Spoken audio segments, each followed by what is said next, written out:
Hey everybody, how you doing? Josh Shepard here. My name is Dan. Coming to you from Minneapolis. It's springtime, thank goodness. It was a long, cold winter here in the Midwest. Ain't no question about that. Today we're doing Jubilee records, 55, 56. We're actually kind of covering a broader spectrum of some of these smaller labels, talking about their history, because some of these labels don't have the expansive history of the Blue Notes, the Prestiges, and the Riversides. So some of these labels we're going to kind of nutshell them into one episode. But this is a cool little label, Jubilee, founded by Herb Abramson, and Jerry Blaine. But a year after they founded it in 46, 47, Herb Abramson leaves and joins Ahmet Ertegun to found Atlantic Records. So there's a similar pedigree here in New York. And I think you can see Jubilee and Atlantic have some parallels in common. They are the daughter label of Josie Records, Jubilee, which is more of their pop imprint. But Jubilee has some good stuff. I'm going to run through some of their album covers here for you. Joe Puma, the great guitar player, fantastic. The great Ray Draper, who plays tuba. Coltrane plays on some of his stuff. He might even be on this one, I can't recall. This Lou Ann Sims record, I love it. She's just got a great voice. She sings, and her separate version of Separate Tables, love it, absolutely fantastic. Jackie McLean, Fat Jazz.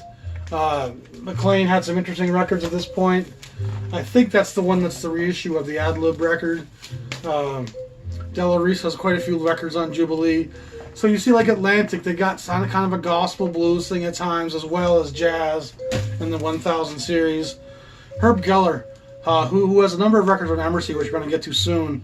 But this record, Fire in the West, on Jubilee, is a fantastic hard bop record. It's one of the most expressive white hard bop records I've heard, honestly. It's a really solid session. This is the vibe player, Teddy Charles, with Oscar Pettiford and Hal Overton, playing the songs of Duke Ellington. So you see we got some pretty big jazz royalty here on Jubilee. Mingus does this trio record here with Hampton Hawes and the drummer Danny Richmond. Nice little record to find. Art Blakey's Q-Bop. This is one side of this, I believe, is fairly percussion based. The other one's more of the full band. This is probably the Jubilee record that helped me find Jubilee. The Don Burton, G.G. Grice, the Jazz Lab. This is great hard bop. Obviously, it's African Americans. We don't see a lot of black music on Jubilee, but this was them being risky, taking a chance. This was their gangster jazz record, as you will. You know what I mean? That was hard. That was out there.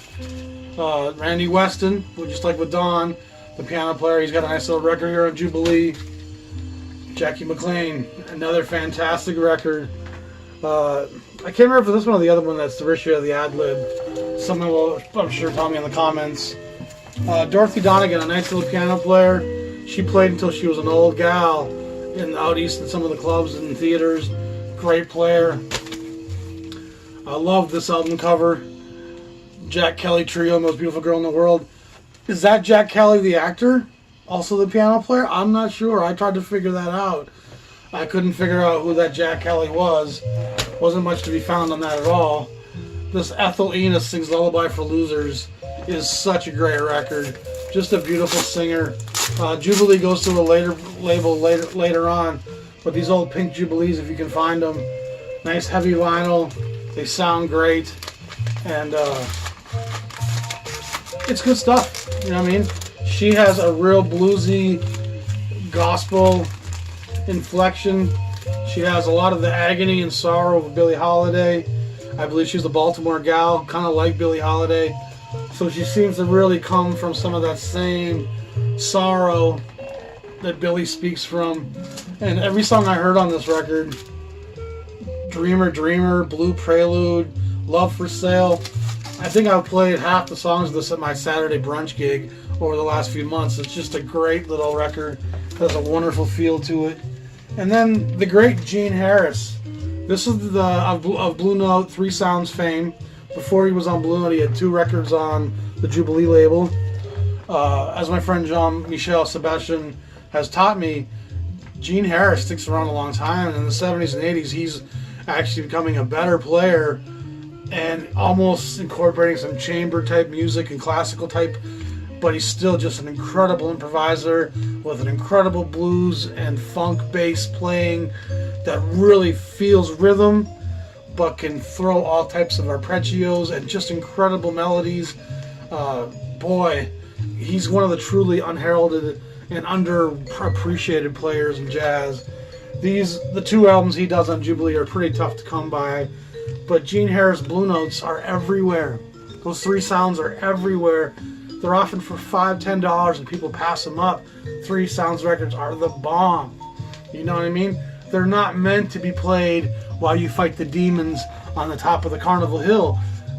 Those 3 Sounds records are meant to have a cocktail and a martini, kick your feet up in your recliner, have your gal sit on your lap, smooch and eat chocolates. The 3 Sounds are the thing. Don't pass them up. Don't miss out on them.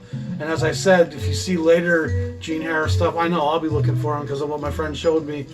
Fantastic player. So Jubilee's another one of those little labels that you kind of don't know much about, but when you get into the discographies of the jazz greats, the Jackie McLeans and Donald Byrds, you start to see certain labels have just enough repetition as they show up that you want to investigate what that label was about. So here we are, part 11, Jubilee. We've covered most of the New York labels that had major importance. There's a ton of little ones that we haven't really got into, and I'm going to cover some of those on a miscellaneous section coming up a little bit later. I think next week we're going to do either United Artists, or perhaps we're going to do some of the Chicago labels, Argo, Emercy. I haven't decided exactly what I'm going to do next, but I appreciate you all for following my channel. Please subscribe. Tell other jazz heads you know. Please share it with anybody you want. It's important to get to know these jazz labels because they took a risk. They helped patch this American fractured mirror together by bringing white and black into the same frame and allowing us to find some forms of unity. And there's consistently forces that are pushing us back apart, but music and the arts is always going to be trying to mend those fences and bring us back together. And if I could make any recommendation to anybody, it's turn off your television, turn off your screen, stop listening to what the media says, and start feeling the healing power and the real nature of consciousness and spirituality that jazz emotes and expresses.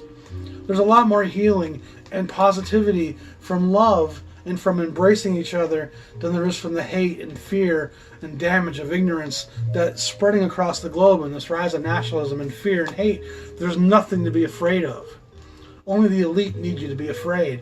So embrace jazz, embrace race, shun all the labels that are placed on you at birth, and just be a human earthling, because that's all you are. This music strives to prove that point. I strive to share that point with you because I've kind of come to that place myself. So it's all love, guys. I'm the Jazz Shepherd. I'm happy to share my flock of records with y'all. That was Jubilee. Stay tuned, subscribe. Peace.